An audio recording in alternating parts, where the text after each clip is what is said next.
In this episode, we take a problem that shows up in almost every organization. Even when people are talented and trying hard, there are always more ideas than time, money, and attention. New learners often imagine that a strategic plan automatically tells everyone what to do first, but in real governance work, prioritization is the bridge between intention and action. If you cannot decide which initiatives go first and which ones wait, you end up with a crowded calendar of half-finished efforts, frustrated teams, and leaders who feel like results never match the promises. Prioritizing IT initiatives is not about finding a perfect answer that everyone loves, because that usually does not exist. It is about making trade-offs in a way that is clear, explainable, and aligned with what the organization actually cares about. The key to doing this well is using a language leaders understand, which usually means focusing on value, risk, and constraints rather than technical excitement or internal preferences. Before we continue, a quick note. This audio course is a companion to our course companion books. The first book is about the exam and provides detailed information on how to pass it best. The second book is a Kindle-only ebook that contains 1,000 flashcards that can be used on your mobile device or Kindle. Check them both out at cyber.author.me in the Bare Metal Study Guide series. To start, it helps to define what an initiative is because people use the word loosely. An initiative can be a project, a program, an upgrade, a new platform, a major process change, or even a policy effort that requires investment and coordination. What they all share is that they compete for limited resources and they create change that can either help or harm the organization. Prioritization is the process of comparing these initiatives and deciding an order, a pace, and sometimes a decision to not do something at all. Beginners sometimes think prioritization is just ranking, but it is more like designing a portfolio where you want a mix of outcomes and you want to avoid taking on too much at once. A good governance mindset is that priorities should be stable enough to guide teams, but flexible enough to adjust when the environment changes. The reason we emphasize value, risk, and constraints is that these are the dimensions leaders already use when they allocate budget and accept trade-offs. Value is the first dimension, but value can mean different things depending on context, so it needs to be described in concrete terms. Value might be increased revenue, reduced costs, improved customer experience, faster delivery, better reliability, or stronger compliance posture. In governance, value should be connected to business outcomes, not to technical improvements for their own sake, even when those improvements are real. For example, replacing an old system might feel valuable to the technology team because it is hard to maintain, but leaders will understand it better if it is framed as reducing downtime, reducing operational risk, and enabling new capabilities. Value also includes opportunity value, which is the benefit of unlocking future options, like building a shared platform that makes later initiatives cheaper and faster. Beginners sometimes focus only on direct value, like a feature that users see, but indirect value is often what makes an initiative strategically important. The key is translating value into outcomes leaders can recognize and measure. Risk is the second dimension, and it is not only about cybersecurity incidents, even though that is part of it. Risk includes anything that could harm the organization or prevent it from achieving its goals, such as operational failures, compliance penalties, reputational damage, vendor dependency, data loss, and major outages. Leaders tend to understand risk when it is described as likelihood and impact, even if those are estimated rather than precise. A common mistake is to describe risk only in technical language, like vulnerabilities and patches, because leaders may not see how that connects to the business. A better approach is to connect technical risk to business consequences, like account takeover leading to fraud losses or outdated systems leading to downtime that disrupts revenue. Risk also includes delivery risk, which is the chance that an initiative will fail to deliver on time or within budget because it is too complex or poorly defined. A project with high promised value but high delivery risk might need to be broken into smaller steps, or it might be postponed until prerequisites are ready. When prioritization includes risk, the organization avoids choosing initiatives that look exciting but could create painful surprises.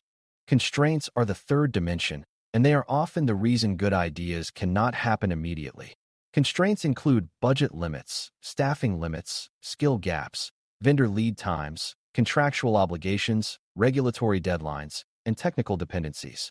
Constraints can also include organizational capacity for change, meaning how much disruption people can absorb without losing productivity or morale. Beginners sometimes think constraints are excuses, but in governance they are realities that must be managed honestly.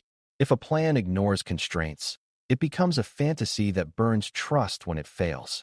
Leaders understand constraints because they live with constraints every day, and they often appreciate when governance teams can explain what is truly limiting and what can be changed.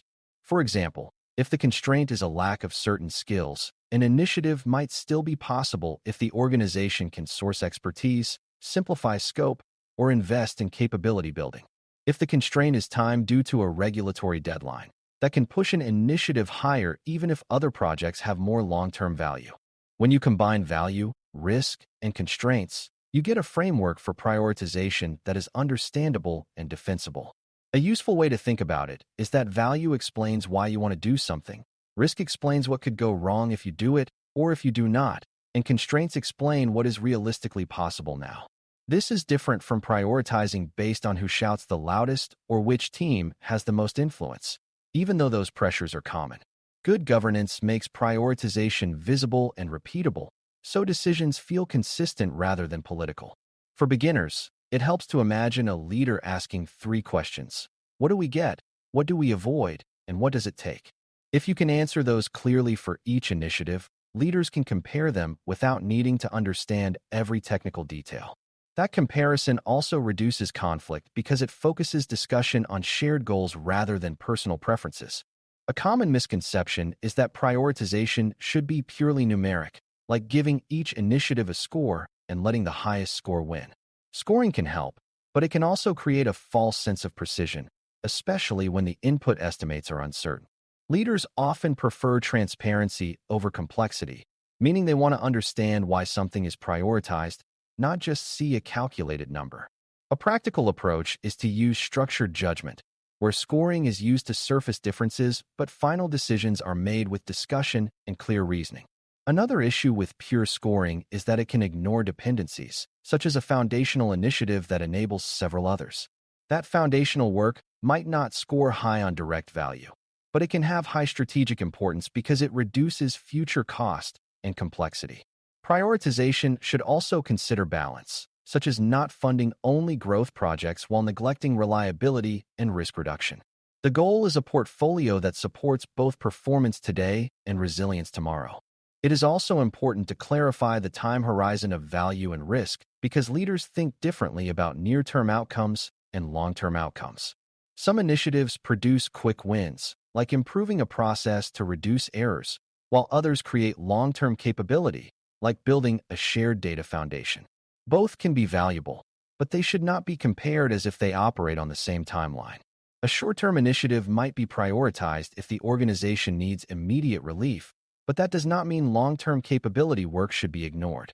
Risk has a time horizon too, because some risks are immediate, like an exposed system, while others accumulate slowly, like technical debt that makes future change expensive. When prioritization includes time horizon, leaders can choose a plan that stabilizes urgent issues while still investing in strategic direction. For beginners, the simplest way to hear this is that priorities should reflect both urgency and importance, and those are not the same thing. A crisis can be urgent but not strategically important, while a foundational improvement can be important but not urgent until it becomes one. Prioritization becomes more realistic when you separate effort from impact, because a high-impact initiative might be so large that it cannot be delivered quickly. Leaders often want big results, but governance needs to explain the trade-off between speed and scope. One way to make this understandable is to talk about sequencing, where an initiative is delivered in stages that each provide some value while reducing risk. This also helps with constraints, because a smaller first stage might fit current capacity while building momentum and confidence. Another useful concept is the minimum viable outcome, which is the smallest set of results that meaningfully advances the goal. Even without discussing specific tools, you can explain that a major transformation might start with a core capability, then expand to additional areas once the approach is proven. Sequencing is not just project management. It is a governance decision because it determines which value arrives when and which risks are reduced first. Good prioritization often means choosing an order that makes later work easier, not just choosing the flashiest initiative. Leaders also need prioritization to be communicated in a way that reduces surprise, because surprise is a major source of distrust. If an initiative is delayed, people want to know why, and if a new initiative suddenly jumps to the top, people want to know what changed. A value, risk, and constraints approach naturally supports this communication because it offers a consistent explanation. For example, a new regulatory requirement might increase risk, pushing a compliance initiative higher, or a sudden staffing change might increase constraints, delaying a complex project. When governance can explain these changes in plain language, leaders feel more confident even if they do not like every outcome. Beginners sometimes assume leaders only care about winning their own priorities, but many leaders care more about predictability and clarity than about getting every request approved. This is why prioritization frameworks matter. They create shared expectations and reduce the feeling that decisions are arbitrary. Another key concept is that prioritization should include explicit trade-offs, meaning when you choose one initiative, you are also choosing to delay or stop something else. Many organizations fail here by approving too many initiatives, which creates hidden overload. When everything is a priority, nothing is truly prioritized, and delivery slows down across the board. Governance should help leaders see capacity as a constraint that must be respected because overcommitting makes everyone lose. This is also where risk shows up again, because too many simultaneous initiatives increase delivery risk and operational disruption. For beginners, it can help to imagine trying to study for multiple exams at once. Even if each exam matters, you still have to schedule focus, or you will underperform on all of them. An organization's teams work the same way, and prioritization is how leadership chooses where focus goes. When trade-offs are explicit, the organization can align resources, set expectations, and measure progress more honestly. As a final teaching point, prioritization is not a one-time decision, because new information always emerges. Risks change, constraints change, and value assumptions can be confirmed or disproven as work begins. That does not mean priorities should constantly change, because constant change creates chaos. But it does mean there should be a disciplined cadence for revisiting priorities with updated facts. The most important thing is that the criteria remain stable and understandable, so changes are explained by changes in reality, not changes in politics. When governance prioritizes initiatives using value, risk, and constraints, leaders can make decisions that feel grounded and defensible, and teams can focus their effort where it matters most. For brand new learners, the takeaway is that effective prioritization is less about perfect math and more about clear thinking, shared language, and honest trade-offs that connect technology work to organizational outcomes. When done well, it is one of the clearest ways governance turns strategy into real progress. Thanks for listening.